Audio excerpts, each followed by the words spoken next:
All right, welcome. It's time for another video. Picking soccer picks for the week. Shred the spread, soccer video. We've been away for a couple weeks, but Alex is away this week, but myself and Daniel are back today. We do have some picks sent in though from Alex, so we'll get to those. We'll get to his picks when we get to that part of the show. But let's just get it rolling here. Daniel, what's new? We've been off for a couple weeks. Anything excite you in the world of soccer or life? Well, what's new is that the Champions League is back, and I couldn't be happier about my team's performance. So I always carry this with me wherever I go. I don't know if it's backwards, but there it is. These guys, they suffered the unfair send-off of Cristiano Ronaldo, the best player in the world, the best player in the team. Very unfair decision by the referee. That was, by the way, the same referee who sent off Cuadrado in Cardiff 2 years ago in the final. It's the same referee that now sends off Ronaldo. And the team just played better with 11 players than with 10 players. They just deserved the victory easily against a Valencia that I was expecting way more from them. I don't think Manchester United is going to have a lot of problems with them. The rest, it was, apart from the big surprise from Manchester City, where they lost to Lyon at home, regardless of all the chances they had, the Champions League was really easy. We saw it was very simple. We saw a very good performance from Real Madrid. Bayern had no problems away in Portugal to defeat Benfica. And I don't know what's happening with Manchester City. They just can't do it in Europe.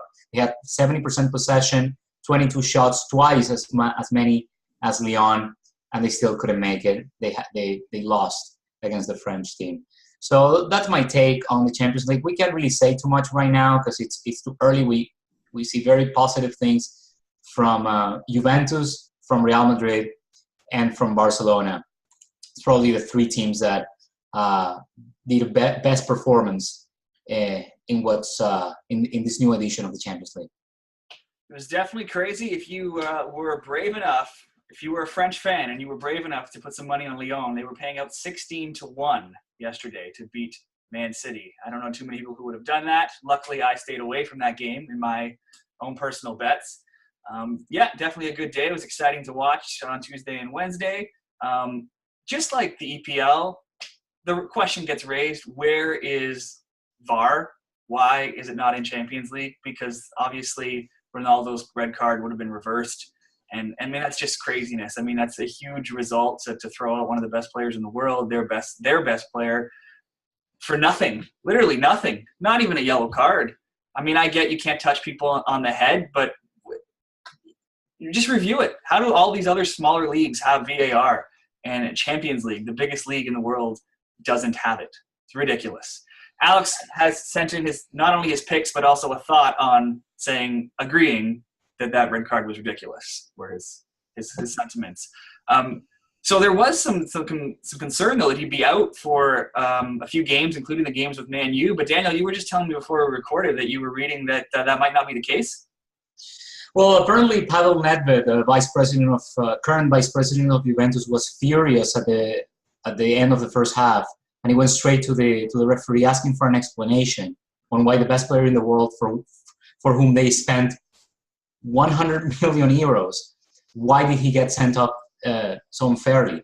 I guess the UEFA Champions League people took a look at that and they realized the amount of money that Juventus is going to lose, because this is business. At the end of the day, away from all the passion and away from all the fanatism, this is nothing more but a business. And having Cristiano Ronaldo missing the game in Manchester will be a huge loss financially for Juventus. So I guess the team, at least the Champions League, realized of this mistake, and they're only going to send him off or prohibit him to play against young boys in Turin. But apparently, the decision has not been taken yet. It's going to be next week for sure. Today, but next year on Thursday, that the UEFA officials are finally going to come up with a decision as to whether or not Ronaldo plays in Manchester. But everything points to the idea that he will.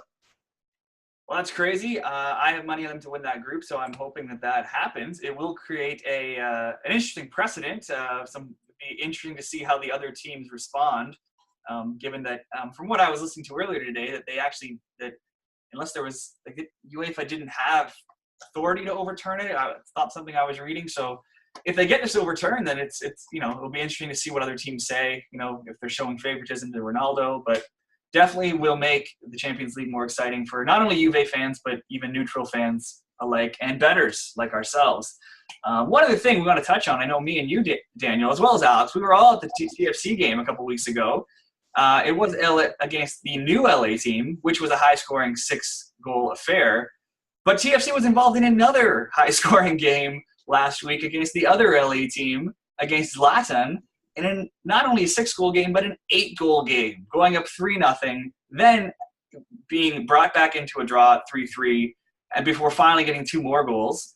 Zlatan, with a karate kick, back heel spin, one of the best goals you'll probably ever see. I know I've never seen anybody do something like that. Definitely a crazy goal. It was number 100 goal, right? Or 500th goal. 500, there you go. My bad. Which created a very humorous interview after the game. I don't know if you were – I don't think you said you watched it, but he and Bradley got into it right as Toronto was about to score their 5th goal on the field. They started yelling at each other, and then after the game they asked Zlatan about it, and Zlatan said, Michael Bradley thinks he is the philosopher of football. I have more goals than he has games played in his career. He should listen to my rules or play by my rules, which was hilarious. Statistically incorrect, as Michael Bradley has over 500 games played. So not accurate, but still funny nonetheless. Yeah. But just more proof that there are so many goals in MLS, and it's why I love betting on this league so much. I'll get into a little bit later on in some of our picks. But just goals, MLS. There's so little defending with teams like LA, with teams like Toronto, and so many others. In fact, in the last 2 weekends alone, the week that we were at the game, Daniel, 9 out of 10 games had both teams to score. Last weekend, 8 out of 10 teams had both teams to score.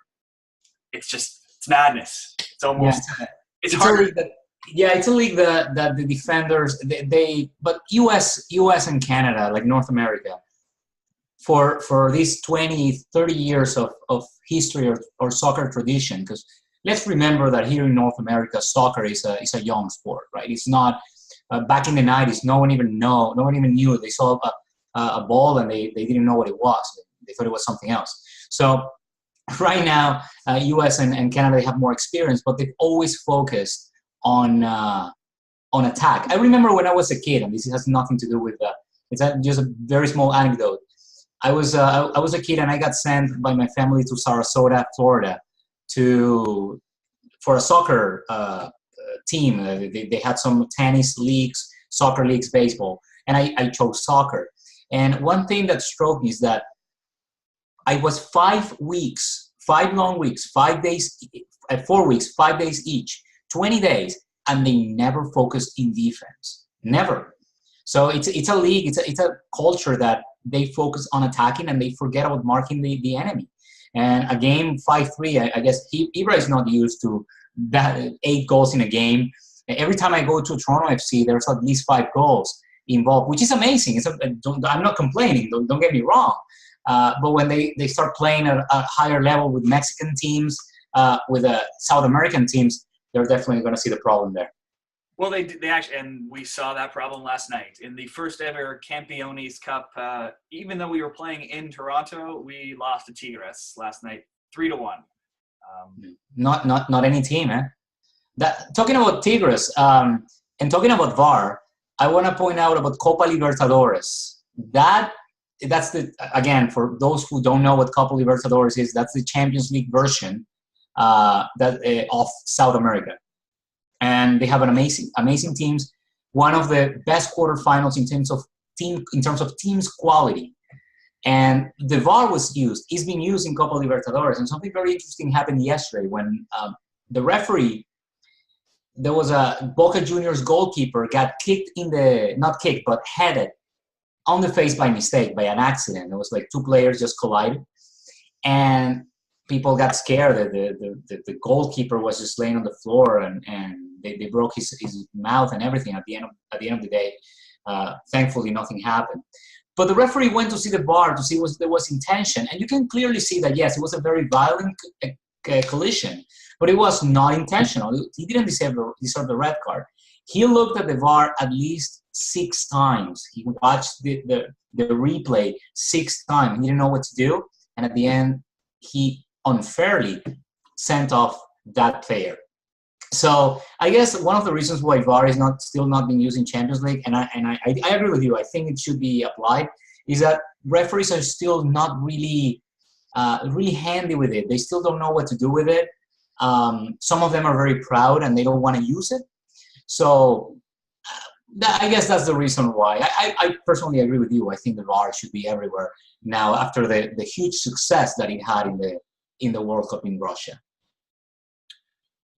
Yeah, and that is exactly what you hear from the leagues that don't have it, is that the referees have not been trained, and I get that you want to make it right. I just find it funny that other leagues, you've got MLS using it, you've got other Serie A using it, and you've got the big leagues not using it. Speaking of VAR in MLS, actually last night was a prime example of kind of another example of what you're saying of it not being necessarily used correctly. San Jose Earthquakes playing Atlanta United. San Jose is up 3-1. It looks like they've scored a 4-1 goal. This is the worst team in, I believe, second worst in MLS, playing the top team, Atlanta United. They've won, I think, 2 games maybe all season. They're up, looks like 4-1. Suddenly they call the goal back, and it wasn't because of the San Jose goal. It was because of a VAR decision that they had been thinking about for an Atlanta penalty on the other end of the field about 40 minutes after the fact. So they wiped out the San Jose goal and then gave Atlanta a penalty. Atlanta comes back, scores 3-2. Then they come back and score 3-3. And then in the dying moments, they win 4-3. Was it a penalty kick at least? I forget. I got to go back and look. That's a poor use of VAR. I mean, you can't go back a minute and a half. That's an eternity in soccer. So. Yeah. It was crazy. I had money on Atlanta to win. So when I saw the 4-1, I actually turned it off, walked away, and then for some reason turned it back on, saw that it was 3-3. It was like, what happened? And then this was like midnight last night. So I went to bed, but I read it. I stayed up to watch Atlanta win. Crazy outcome. But anyways, I think that's a good little recap of some of the crazy news that's been going on in the world of soccer. So how about we get to some best bets for this week? First, let's just share the record here. I'm going to see if I can share the screen.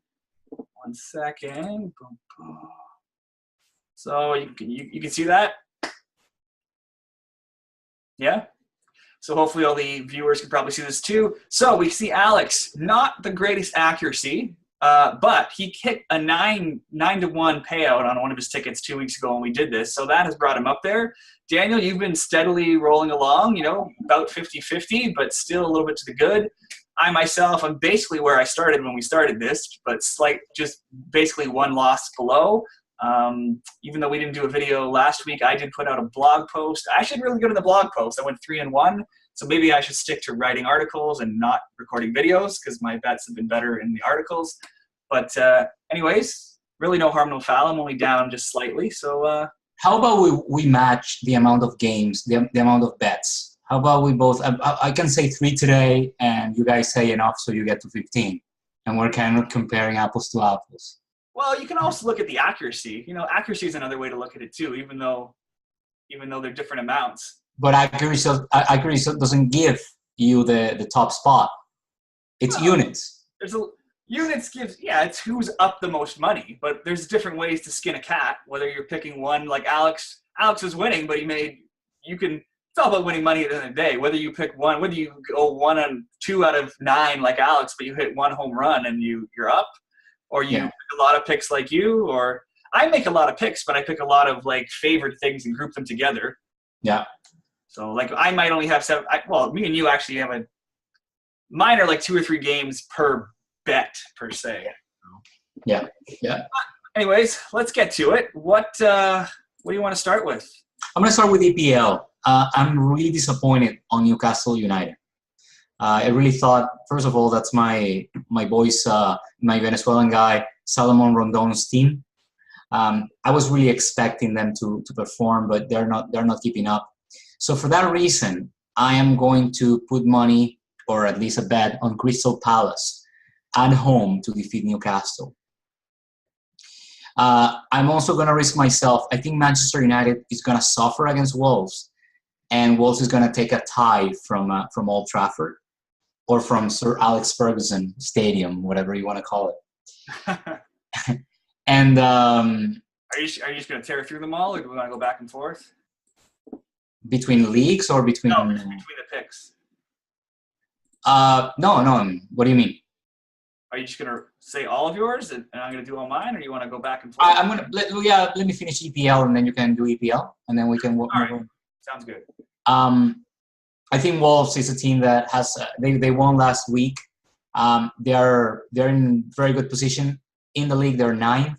I think that's a team that they are giving what people were expecting from them with the Portuguese guy and this Raul Jimenez, which was the guy who scored at the end, right?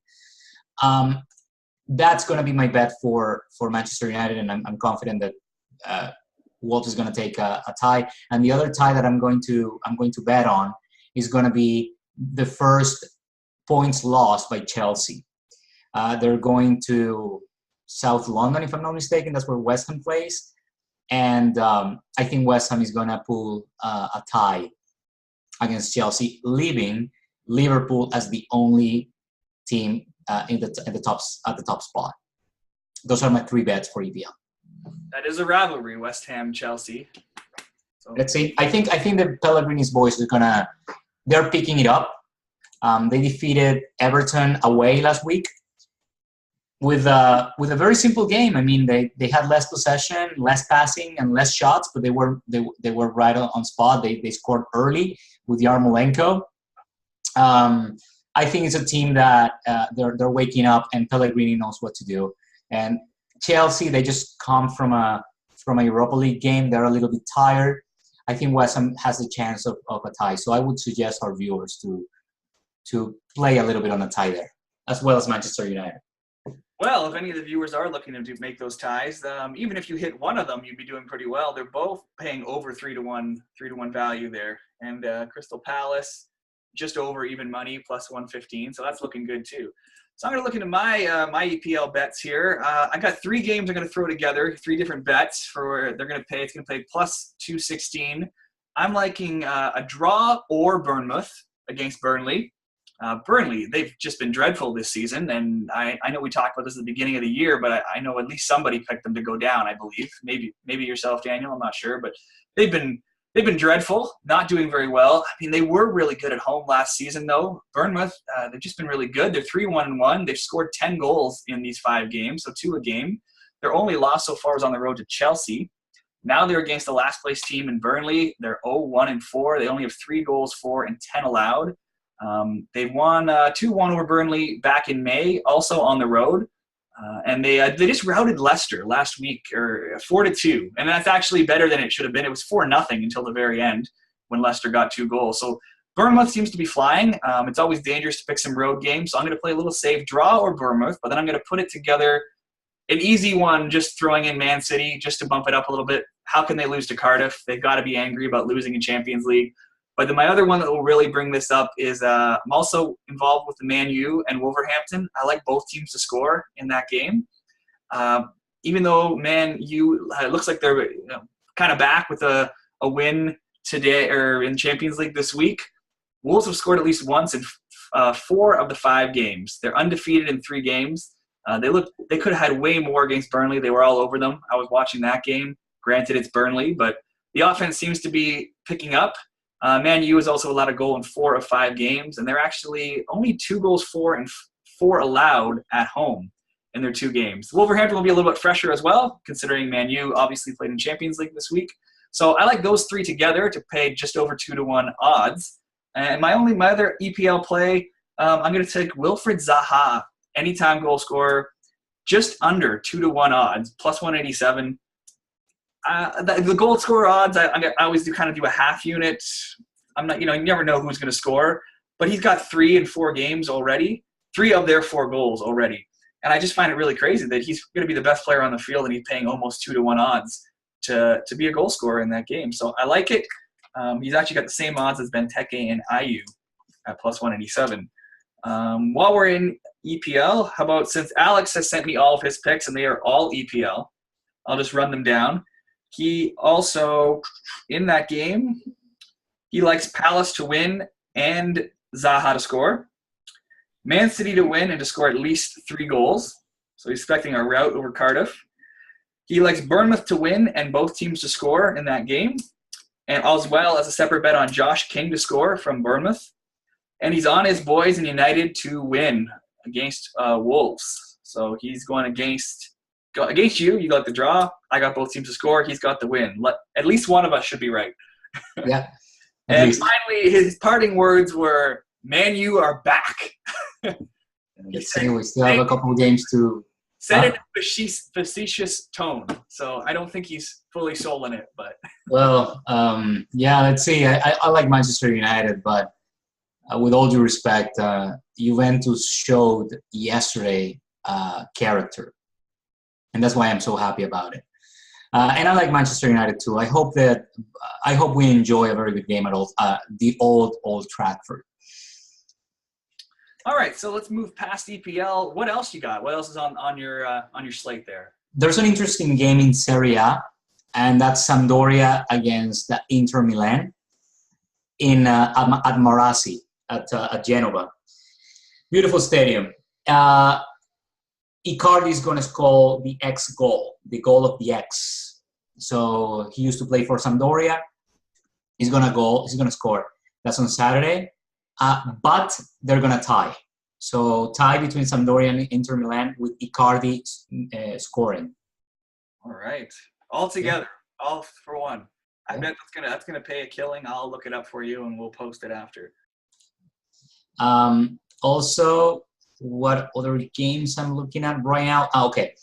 Milan Atalanta. Nice match. It's going to be a draw with both teams scoring. So a good 1-1, 2-2 type game. Probably. Correct. All right. Any other series? I think those are my bets for this week. Yeah, I had some action on Sampdoria and Fiorentina in midweek action. 1-1, huh? It was 1-1. I liked. I had at least 2 goals in the game. I just threw it in as a bonus with some Champions League bets. But both teams to score was super tempting as well. 2 teams that score a lot.